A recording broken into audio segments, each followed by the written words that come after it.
ஒரு அரசன் தனது நாட்டை காக்க வேண்டும் என்றால் முதலில் அவன் பொருளாதாரத்தை கட்டுப்படுத்த வேண்டும் என்று சாணக்கியர் கூறுகிறார்.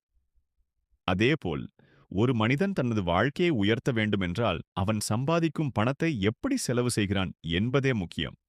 சாணக்கியர் ஒரு முக்கியமான உண்மையை சொல்கிறார். வருமானம் அதிகமாக இருந்தாலும் கட்டுப்பாடில்லாத செலவு மனிதனை ஏழையாக்கும். இது ஒரு எச்சரிக்கை. பணம் உன்னிடம் வருவது முக்கியமில்லை, அது உன்னிடம் தங்குவதுதான் உண்மையான செல்வம். முதலில் சாணக்கியர் கூறுவது செலவுக்கு முன் சிந்தி.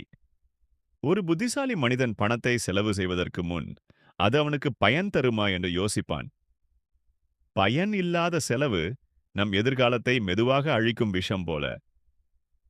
இரண்டாவது, சேமிப்பு ஒரு கடமை. சாணக்கியர் அரசர்களுக்கு கூறிய ஒரு கொள்கை என்னவென்றால், வருமானத்தில் ஒரு பகுதி எப்போதும் பாதுகாக்கப்பட வேண்டும். அதுபோல் நாம் சம்பாதிப்பதில் ஒரு பகுதியை முதலில் சேமிக்க வேண்டும். மீதம் இருந்தால் சேமிப்பேன் என்று நினைப்பவன் எப்போதும் சேமிக்க முடியாது. மூன்றாவது, பணத்தை வளர்க்கும் வழி தேடு.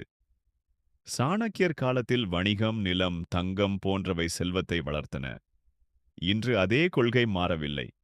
பணம் அப்படியே இருந்தால் அது வளராது. அது வேலை செய்ய வேண்டும். புத்திசாலித்தனமான முதலீடுகள் தான் பணத்தை பெருக்கும். நான்காவது ஆசை, ஆசையை அடக்கு. சாணக்கியர் சொல்கிறார், அதிக ஆசை அழிவின் காரணம்.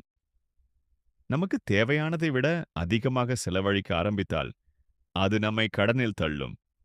ஒரு மனிதன் தனது ஆசைகளை கட்டுப்படுத்தினால் அவன் எப்போதும் பணத்தில் நிலையாக இருப்பான். ஐந்தாவது, ஆபத்தை கணக்கிட்டு நட. சாணக்கியர் ஒரு யுத்தத்திற்கு முன் பல முறை யோசித்தார்.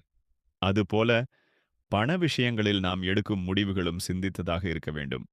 தெரியாத விஷயங்களில் கண்மூடி முதலீடு செய்வது நஷ்டத்தை வரவழைக்கும். ஆறாவது, கடனை அடிமையாக ஆகவிடாதே. சாணக்கியர் கருத்துப்படி கடன் என்பது ஒரு கட்டுப்பாடு. அது நம் சுதந்திரத்தை குறைக்கும். அவசியமான இடத்தில் மட்டுமே கடன் எடுக்க வேண்டும். இல்லையெனில் அது நம்மை மெதுவாக கட்டி போடும். இறுதியாக, ஒழுக்கம் மற்றும் பொறுமை. சாணக்கியர் வாழ்க்கை முழுவதும் ஒழுக்கத்தை முக்கியமாக வைத்தார்.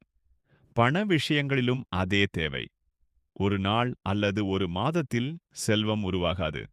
ஆனால் தினமும் சிறிய கட்டுப்பாடு, சரியான செலவு, புத்திசாலித்தனமான முடிவுகள், இவை சேர்ந்து ஒரு பெரிய செல்வமாக மாறும். நினைவில் வை, பணத்தை அறிவுடன் செலவு செய்பவன் பணத்தால் ஆளப்பட மாட்டான். பணத்தை அவன் ஆளுவான். நீ பணத்தை இப்படி செலவு செய்தால் அது உன்னிடமிருந்து போகாது. மாறாக அது பல மடங்கு வளர்ந்து மீண்டும் உன்னிடம் திரும்பி வரும். அப்போதெல்லாம் உனக்கு வருவதை யாராலும் தடுக்க முடியாது.